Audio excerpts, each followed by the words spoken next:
misinformation ti wà o ẹ̀yin èèyàn àwọn afẹ̀míṣòfò tí wọ́n já àwọn ọmọléèwé gbé àtàwọn olùkọ́ nípínlẹ̀ Ọ̀yọ́ lóríire local government area wọ́n ti jáde wá sọ̀rọ̀ o wọ́n ní ṣe rí gbogbo rúmọ̀ táwọn èèyàn spread káàkiri wípé àwọn fẹ́ fi sàríà lọ sínú òfin ìpínlẹ̀ Ọ̀yọ́ àwọn fẹ́ gba 1 billion àwọn fẹ́ gba hilos car wọ́n ní kò sóhun tó jọ ara bí tí ń wò mọ́ kò kí ń ṣe nǹkan táwọn bájọba ìpínlẹ̀ Ọ̀yọ́ sọ nìyẹn o wọ́n ní gbékúgbé ni wọ́n ń gbé síta fáwọn èèyàn wọ́n ní misinformation paraku lélẹ́yìí kódà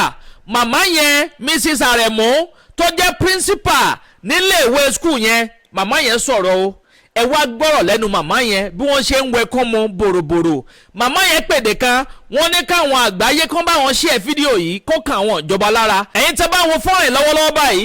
nǹkan ẹyọ kan tẹ́ lè ṣe bẹ́ẹ̀ tí ẹ̀ lágbára láti sanwó fáwọn afẹ̀míṣòfò tẹ́ ẹ̀ lágbára láti ra ílọ́ọ̀sì tẹ́ ẹ̀ lágbára láti tú àwọn ọmọ ìyá wọn tí ń bẹ láti mọ́lé síta fún wọn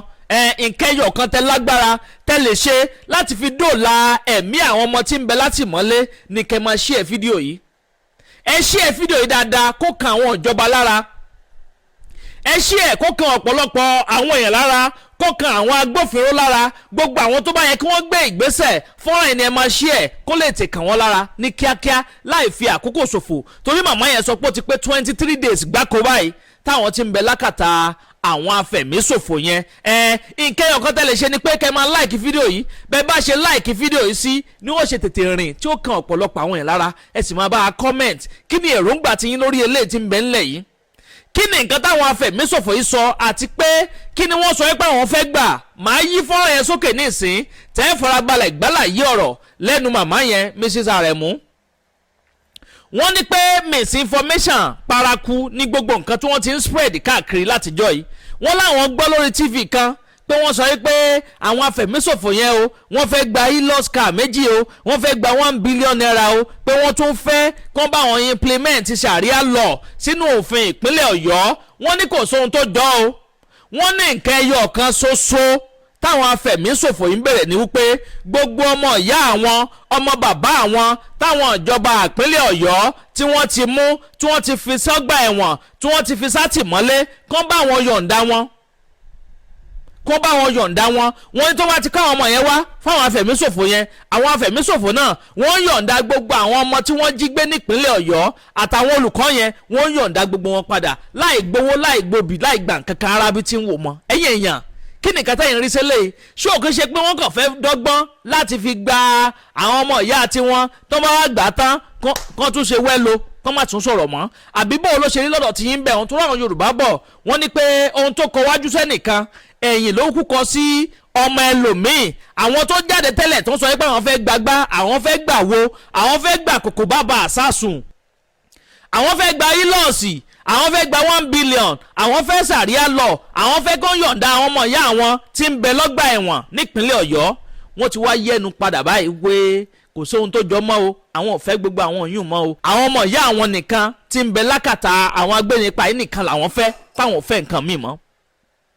ẹgbẹ́ bò lè ṣeré lè sí ẹ̀yìn èèyàn wa ẹ bá comment kẹ́ máa láì kẹ́sì máa pín káàkiri láì dé ìnà pẹ́nu ẹ jẹ́ ń gbé fọ́nrán ilé ìwọlé fọ́nrán tuntun lélẹ́yìí o new video táwọn afẹ̀míṣòfò tó ẹ̀ṣẹ̀ release síta òun lélẹ̀ tẹ́ ń wò lọ́wọ́ yìí ẹ máa bá ń comment kẹ́ máa láì kẹ́sì máa bá mi pín káàkiri kó kálé kókó wo kó dẹ́sẹ̀ kùkú kó ka àwọn ìjọba àwọn agbófinró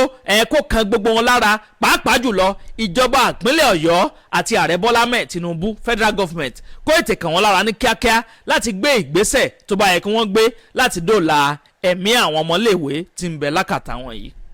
láì dé ìnà pẹnu ó yá ẹ̀ ń sọ níbẹ̀. Please.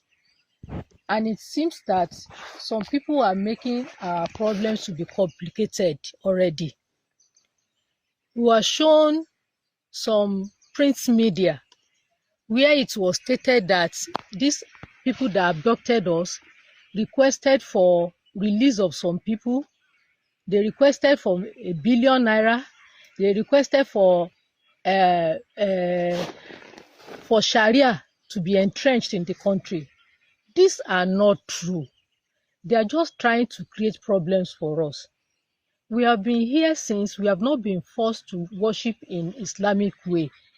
We have been left alone. they have not troubled us concerning that.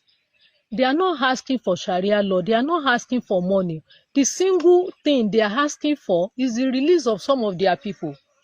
I don't know why they are peddling this rumor to make it complicated for us. Please, we are just begging you, don't play politics with our lives. Nigerians, please help us to circulate this. Let it go viral.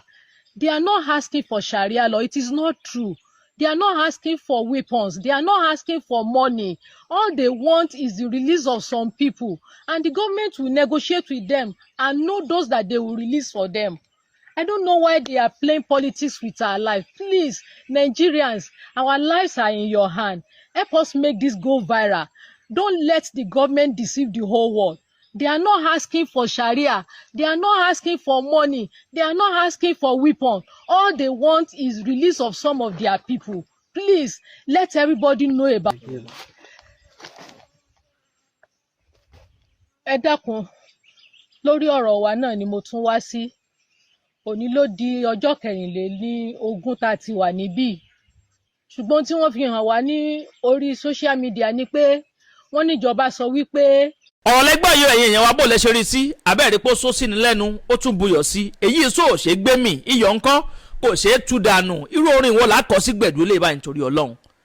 bó o ló ṣe lágbọ́n tọ̀dọ̀ tí ń bẹ̀ ń kí ni nǹkan tẹ́yìn rí sí fọ́nrán yìí kí ni nǹkan tẹ́ rí sí gbèsè táwọn afẹ̀míṣòfò sọ pé àwọn fẹ́ gbé yìí àti pé nǹkan táwọn fẹ́ ẹ jẹ́ darapọ̀ lábala àríwú sí kẹ́ bá mi comment kẹ́ máa like kẹ́ sì máa bá mi pín fọ́nrán yìí káàkiri lógúnlógún lọ́gbọ̀nlọ́gbọ̀n kó kálé kókó dẹ́sẹ̀ kúkú kan ọ̀pọ̀lọpọ̀ àwọn èèyàn lára àárín jù báyìí lọ lórí ilé tí a mú wá fún yín ní sáà yìí bọ́bá tó ṣe ń lọ lórí ọ̀rọ̀ yìí gbogbo ẹ̀pá tánà lẹ́ láǹfààní láti máa gbọ́ lórí ìkànnì àdàbà tẹlifíṣàn àdàbà ọ̀nà ní à ń sùn gbẹ́ iná ń jó ẹ̀yẹlé gbéra ńlẹ̀ àdàbà atúntì fòfẹ̀rẹ̀ awọ̀lú sọ̀lúdẹ̀rọ̀ pẹ̀sẹ̀. agbe ní gbére pàdé olókun àdùkò ní gbére pàdé ọlọ́sà òdìdẹrẹ́ ní gbére pàdé wọn lóde ìwò fún ìwọ ọmọkùnrin tí nǹkan rẹ̀ ò ṣe déédé ìwọ ọmọkùnrin tí ṣàyàwó rẹ̀ ó ṣẹ̀ṣẹ̀ mọ gbọ́ jìgìjìgì lára lójú lọ mú kára rẹ̀ ó tó le ìwọ ọmọkùnrin tó ń retí ọmọ bíbí ìwọ ọmọkùnrin tó fẹ́ ṣe nǹkan tó dáa láyé pẹ̀lú aya rẹ̀ tí ìfàyàlòyà tí ó fi di nǹkan tó dáa ìwọ tásítọ̀ rẹ̀ ń sàn tí ò kí tó láti dọmọ ìwọ ọkùnrin tára rẹ̀ ò le ìwọ ọkùnrin ṣẹ̀ẹ̀kan dìde ìwọ ọkùnrin tátàn rẹ̀ ò dúró déédéé ìwọ ọkùnrin tó ń retí ọmọ ìwọ ọkùnrin tó ṣẹ̀ṣẹ̀ ṣègbéyàwó ọgbọ́